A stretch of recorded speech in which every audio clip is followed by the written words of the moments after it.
हमारी आराधना का लक्ष्य है निरंतर प्रिया प्रीतम का चिंतन होना। इस समस्त साधनों का सार है अनन्य चिंतन। इस अनन्य चिंतन में जो बाधक भाव है वो है विषय चिंतन। शरीर को मैं मानकर मन और इंद्रियों से विषयों का चिंतन करना, ये विषय भोग से भी अधिक घातक है। उपासक समझ नहीं पाता है, उसको लगता है क्रिया तो हम कर नहीं रहे, पर जो क्रिया करने से अंतःकरण गंदा होता है उससे भी अधिक गंदा अंतःकरण विषय चिंतन से होता है। हमारे हृदय में हर समय दो वृत्तियां जागृत रहती हैं, एक रागात्मक और एक द्वेषात्मक। इन दोनों को जो मिटा देता है वही महात्मा हो जाता है। इन दोनों को जो मिटा देता है वही भगवत प्राप्त हो जाता है। अध्यात्म इन दोनों को मिटाने के लिए है, राग द्वेष दोनों को। अंदर से देखिए, जब आप प्रयास करते हैं तब भगवत चिंतन में वृत्ति लगती है, नहीं छोड़ दें दो ही जगह वो रहेगी, कोई अनुकूल विषय कोई प्रतिकूल विषय, अनुकूल व्यक्ति प्रतिकूल व्यक्ति, बस वही राग द्वेष का चिंतन, अच्छे बुरे, बस यही मिटाना हमारी साधना है। जब तक हमारे चिंतन का जो आधार है चित्त के अधिष्ठात्र देवता भगवान वासुदेव हैं, वासुदेव अर्थात सर्वत्र विद्यमान परम तत्व, जब तक हमारा चिंतन एक एक वृत्ति के द्वारा प्रभु का नहीं होगा तब तक ये अध्यात्म रस नहीं मिलेगा, अध्यात्म का जो आनंद है नहीं मिलेगा। अध्यात्म का आनंद अखंड प्रसन्नता, प्रसन्नात्मा। ये जो आपकी प्रसन्नता नहीं रहती, आनंद नहीं रहता, उसका कारण आपकी राग द्वेषात्मक वृत्ति है। राग वृत्ति हुई तो कामना, कामना दृढ़ हुई तो क्रिया, क्रिया हुई तो और कामना के संस्कार, बस इसी में हमारा जन्म चला जाता है। हम मन को शत्रु भाव से नहीं देख पाते हैं, मन को मित्र ही नहीं अपने को मन मान लेते हैं। तदात्म भाव, तन्मय भाव मन में। अब मन ने अनुकूल माना तो मैंने अनुकूल माना, मन ने प्रतिकूल माना तो मैंने प्रतिकूल माना, मन ने अच्छा माना मान लिया, मन ने बुरा माना मैंने मान लिया। यह है संसारी पुरुष का लक्षण।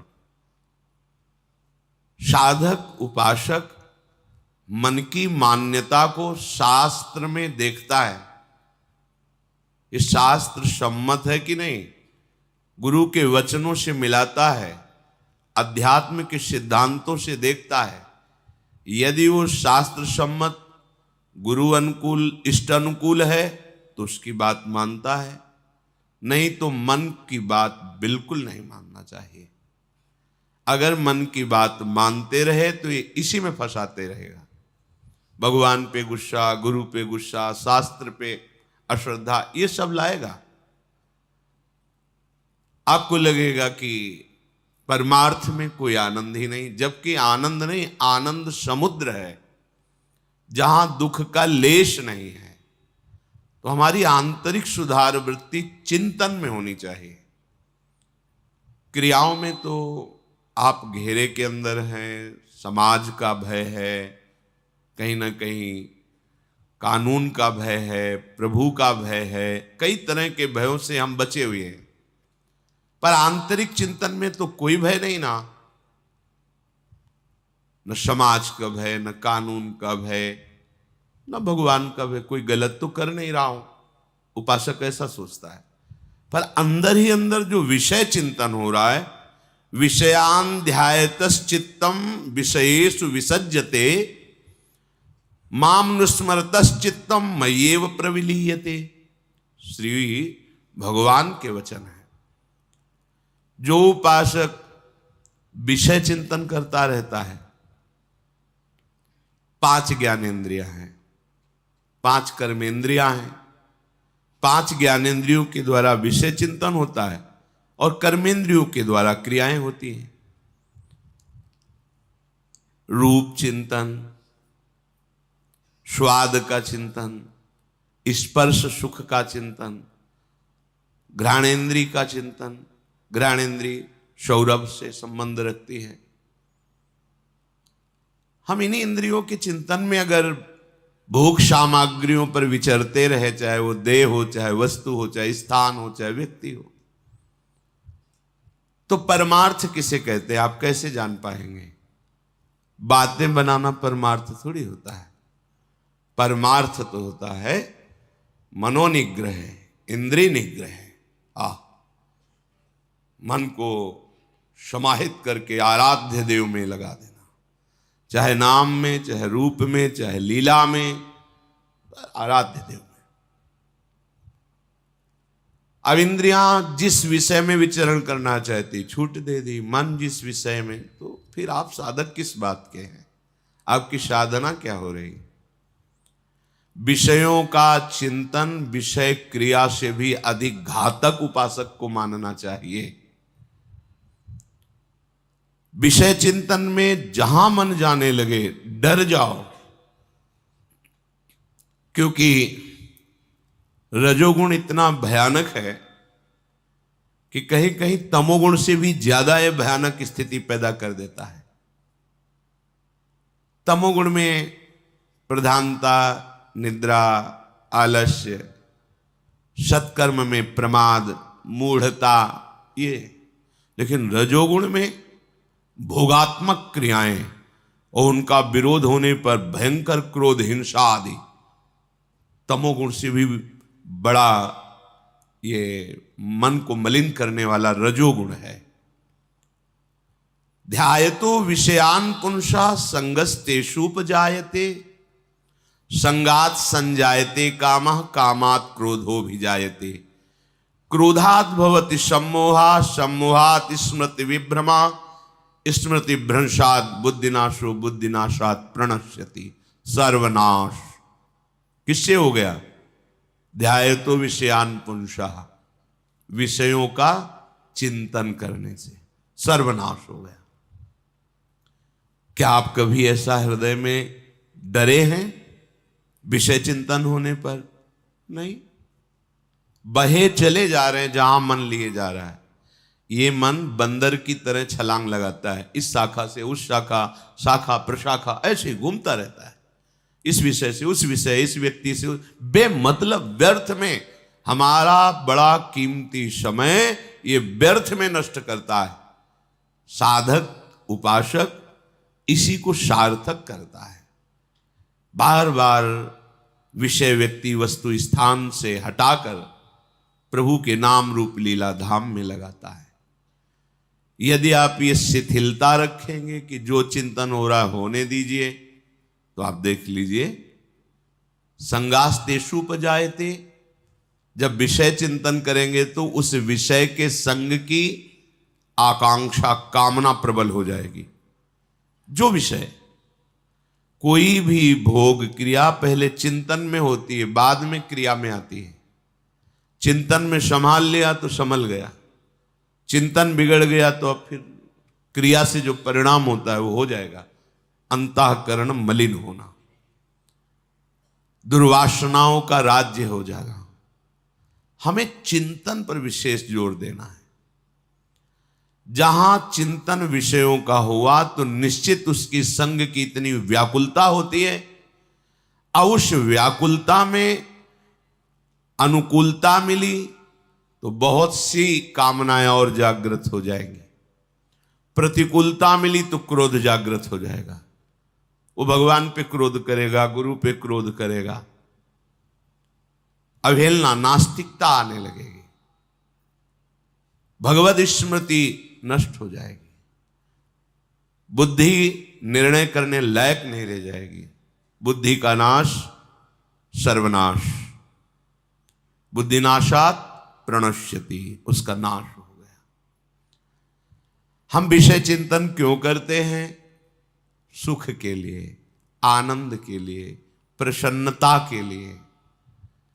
क्या किसी को आज तक सुख, आनंद, प्रसन्नता मिल पाई है? मिल पाएगी? मिल रही है? नहीं। क्यों?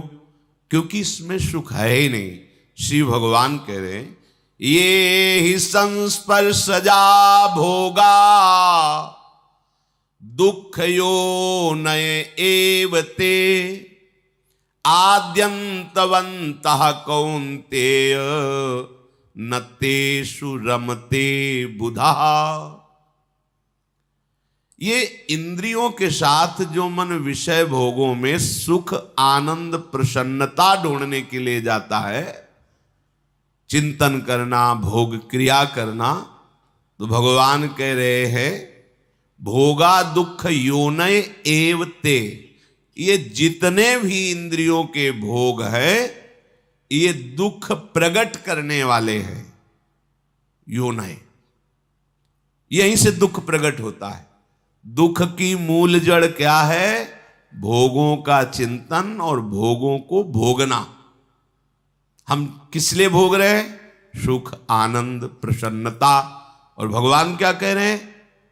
कह रहे हैं जितने भी इंद्रिय मन के द्वारा भोगे जाने वाले भोग हैं वो सब दुख योनयः, ये दुख प्रकट करने वाले हैं। दुखों की मूल जड़ भोगों का भाव, उनका चिंतन करना, उनकी क्रिया, उनमें सुख भाव।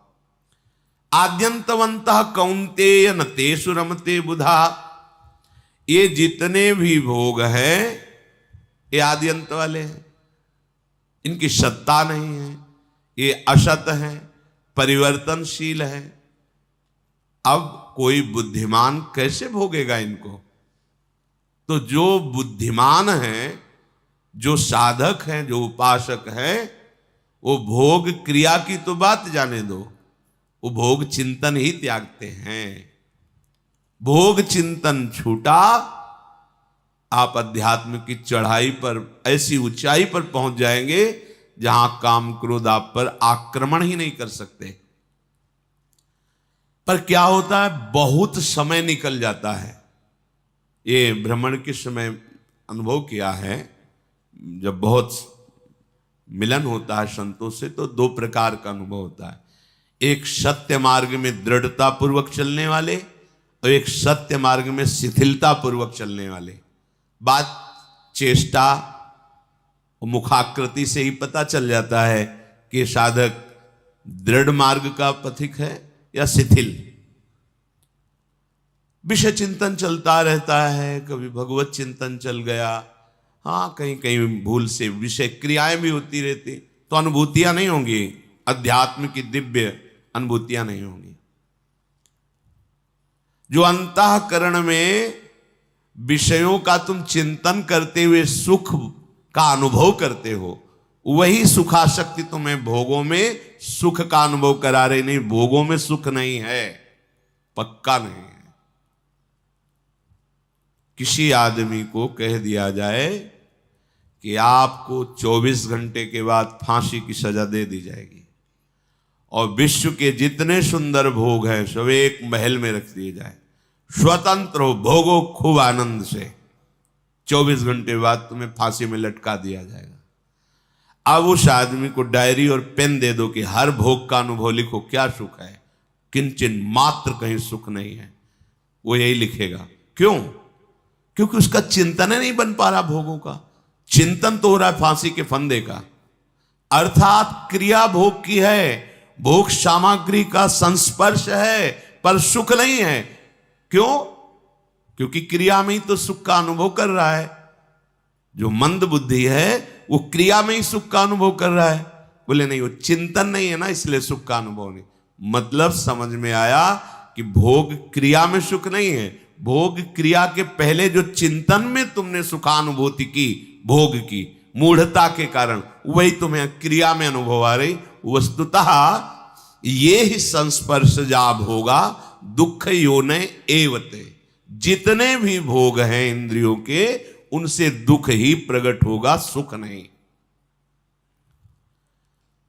हम चाहते हैं परमानंद अखंड प्रसन्नता, तो ये होगी भगवत चिंतन से। और करते हैं विषय चिंतन, जिसका परिणाम है अशांति, दुख, क्लेश, बंधन, जन्म मरण। ये विषय चिंतन से तुम्हारा चित्त ही बंधन और मोक्ष का कारण है। विषय चिंतन करने वाला चित्त बंधा हुआ है और भगवत चिंतन करने वाला चित्त जीवन मुक्त है। मामनुस्मर तश्चित्तम मय्येव प्रविलीयते, जो विषय चिंतन का त्याग करके सदैव मेरा चिंतन करते हैं वो मेरे में तन्मय हो जाते हैं, मेरे में उनकी स्थिति होती है। हमारा मन, हमारा चित्त प्रभु के चिंतन में, ये खास बात है अंदर की। आपका विषय चिंतन का जो प्रवाह है वो उल्टा हो जाए प्रभु की तरफ, अभी आपको आनंद मिलने लगेगा, अभी आप निर्भय होने लगेंगे, निश्चिंत होने लगेंगे, शोक करने की कोई गुंजाइश ही नहीं रह जाएगी, दुख का तो पता ही नहीं चलेगा। चाहे जितनी भारी दुख की परिस्थिति बाहर हो, आपका हृदय आनंदित रहेगा, प्रसन्न रहेगा। यदि आपने ऐसा सोच रखा है कि कभी भाग्य में ऐसा उदय होगा तो भजन हो जाएगा, अभी तो विषयों का भाग्य चल रहा है भोगने का, ये भाग्य से नहीं बदलता। कभी कोई समय परिवर्तन होगा, ऐसा परिस्थिति परिवर्तन होगा, ये समय परिस्थिति से भी नहीं बदलता।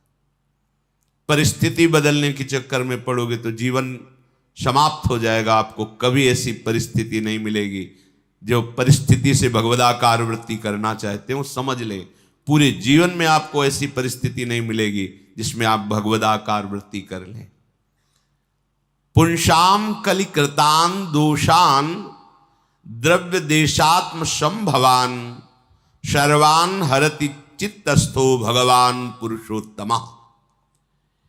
यथा हेम्नि स्थितो वह्निर दुर्वर्णम हंति धातुजम एवमात्मगतो विष्णुर योगिनाम शुभाशयम। कलयुग का ऐसा प्रभाव है कि कोई भी स्थान हो वहां वो अपना प्रभाव दिखाए। कलि शब्द का सीधार्थ अधर्माचरण, पापाचरण, शास्त्र विरुद्ध आचरण करने में उत्साह बढ़ाना। किसी स्थान में जाने से आपका भजन बढ़ जाएगा, भूल मिटाओ। अंतर्मुख होकर हृदय देश में विषय चिंतन त्यागने के लिए तुम उत्साहित रहो, बलवान बनो। यही भजन होता है। यहां बाहर कहीं स्थान, सब जगह जहां भी जाओगे वहां कलयुग अपना प्रभाव फैलाए हुए है। पुंसाम कलिकृतान दोषान द्रव्य देशात्म संभवान। कोई भी वस्तु, इसके खाने से भजन बढ़ेगा, भूल जाओ। उस व्यक्ति के पास जाने से भजन बढ़ेगा। सभी के अंतःकरण में, हरिवंश महाप्रभु जी कह रहे हैं, पाए जान जगत में सब जन कपटी कुटिल कलयुगी टंचु। तो इसलिए मेरी सो भैया कृष्ण गुण संचु। बस प्रभु के नाम रूप लीला गुण का गायन चिंतन, यही जिस स्थान पे जाओगे कलयुग का प्रभाव नहीं पड़ेगा। जिस व्यक्ति से मिलोगे कलयुग का प्रभाव नहीं पड़ेगा। यदि अंदर नाम चल रहा है, भगवत चिंतन चल रहा है, ये बाहरी प्रभाव से प्रभावित होकर के आप भगवत सिद्धि प्राप्त करना चाहो तो अब बड़ा कठिन है। सर्वान हरति चित्तस्थो भगवान पुरुषोत्तम। यदि भगवत चिंतन कर रहे हो तो कलयुग के सारे दोषों का अपहरण कर लेता है भगवान का चिंतन। खास बात समझो, ये हृदय में इस अंतर्मुख होने के लिए बात कही जा रही। बाहर भाग लो तो कितना भागोगे, जहां भाग करके जाओगे। जिस यहां का राजा कलयुग है, इस युग में प्रायः भोग प्रवृत्ति, अधर्म प्रवृत्ति, पापाचरण, इसकी वृद्धि होगी। युग धर्म का प्रभाव होता है। फिर हमें कैसे भगवत प्राप्ति होगी? तो कह रहे सर्वान हरत चित्तस्थो। देख लो, चित्त में यदि तुम्हारा भगवान पुरुषोत्तम, भगवान श्री कृष्ण का चिंतन हो रहा है तो सर्वान हरत, सब दोषों को हर लेंगे। खास बात पकड़िए, बैकुंठ धाम ब्रह्मावर्त बिठूर जब भ्रमण कर रहे थे, कुछ दिन रुके तो एक साधक ने दिखाया कि देखो देखो महाराज, गंगा जी में देखो क्या हो रहा है। तो वहां कुछ बाहरी लोग आए हुए थे, ऐसे घृणित चेष्टाएं कर रहे थे जो किसी तरह क्षम्य नहीं है, अक्षम्य अपराध कर रहे थे।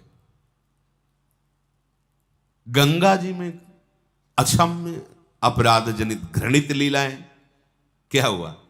चित्त दूषित है। तो परम पावन भगवती भागीरथी में खड़े होकर पाप कर रहा है वो। कई बच्चे, कई ऐसे परिवार थे। मध्याह्न का समय था तो एक साधक ने देखो महाराज, हमने तो देखते ही रहते थे। साधक को ऐसा नहीं होना चाहिए कोई दृश्य देखे घबरा गया या तन्मय हो गया या कामातुर हो गया या कुछ नहीं। लक्ष्य का इतना दृढ़ विश्वास और पक्का होना चाहिए कि सामने उसके साथ वो आगे निकलता चला है। साधक ऐसे नहीं एकदम लुजलुजा स्वभाव, कोई दृश्य देखा घबरा गया, कोई दृश्य देखा कामाशक्त हो गया, ऐसा नहीं होना चाहिए। ये विश्व है, विश्वात्मा विविध लीलाएं कर रहा है, हम किस लीला के उपासक हैं? एक बड़ा दृढ़ निश्चय होना चाहिए। एक तरफ मंगल कार्य हो रहे, एक तरफ अमंगल कार्य हो रहे हैं, दोनों की तरफ समचित्त वृत्ति रखता हुआ वो अपने भगवान के स्मरण में आगे बढ़ा, ना उसका प्रभाव ना उसका प्रभाव। बहुत खास बात बता रहे हैं। किसी भी व्यक्ति, वस्तु, स्थान, द्रव्य, देश के अनुकूल होने पर हमारा भजन हो जाएगा, ये भाव बिल्कुल छोड़ दीजिए। सब जगह दोष है, सब जगह गुण है। कहीं भी चले जाओ, क्योंकि चिदानंद भाव में प्रवेश। अब जैसे धाम है, चिदानंद है, तो आपका भाव तो चिदानंद नहीं ना, तो आपको धाम प्राकृतिक ही दिखाई देगा ना, और प्राकृतिक दिखाई देगा तो सब मायाकृत। देखो ना घटनाएं कैसी प्रकट दिखाई देती हैं, वही मायाकृत चेष्टाएं। तो कहां जाओगे भजन करने के लिए? यहां हृदय में अंतर्मुख होइए। चित्तस्थो भगवान पुरुषोत्तम। खास बात पकड़िए, कहीं भी रहोगे। इसी बल से कहा जाता है कि अगर आपको भेजना हो तो नरक भी भेज दो, मुझे कोई परवाह नहीं। क्यों? चित्तस्थो भगवान पुरुषोत्तम। मेरे चित्त में भगवान श्री कृष्ण स्थित है, जहां चाहो तहां ले जाओ प्रभु। यत्र यत्र मम जन्म कर्म भी नारके परमे पदे थवा। क्यों? क्योंकि राधिका रति मंडली, जो प्रिया प्रीतम की प्रेम मंडली है, वो हमारे हृदय में बिलस रही। अब कहीं भी ले जाओ, हमारे लिए हर जगह निकुंज है। यथा हेम स्थितो वन्य दुर्वर्णम हंति धातुजम। जैसे स्वर्ण को जब अग्नि में तपाया जाता है तो अन्य धातुएं मल आदि नष्ट हो जाती, वो दिव्य चमकने लगता है।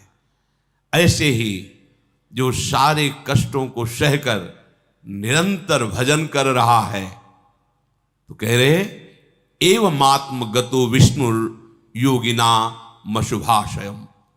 जितने भी अशुभ पूर्व के, वर्तमान के या भविष्य में भी सब भस्म हो जाएंगे। क्या क्या भगवत चिंतन करने वाले का भविष्य में भी हो सकता है। इसीलिए आचार्य चरण कहते, तिहारे आगिले पाछले अपराध हरिवंश खेवी। तुम चिंता मत करो, तुम तो केवल चिंतन करो, मेरी शोभैया कृष्ण गुण संच। कहें बालक ने भर्यो सयानप काहे कृष्ण भजत ने नीके। नीके ठीक से भजन करो। दूध और चावल का धोवन एक जैसा ही दिखाई देता है, पर परिणाम और स्वाद बल आदि में कहीं समानता चावल का धोवन नहीं कर सकता। अति सुमिष्ट तजीव सुरभिन पे मन बंधत तंदुल जल फीके। आचार्य चरण कह रहे कि कहीं कामधेनु गाय के सुंदर दूध को त्याग करके कोई चावल का धोवन पीना चाहे तो उसे बुद्धिमान कहा जाएगा क्या? तो भगवान कहते कि जो बुधा जन है, बुद्धिमान जन है, न रमते, वो नहीं रमते इन भोगों में। दूध और चावल का धोवन एक जैसा दिखाई देता है, पर अंतराय बहुत है। ऐसे ही भगवत चिंतन छोड़कर विषय चिंतन, ये सुख जैसा दिखाई देता है, सुख है नहीं। सत्य दिखाई देता है पर सत्य है नहीं। मन बंधत तंदुल जल फीके, ये फीका तंदुल जल है।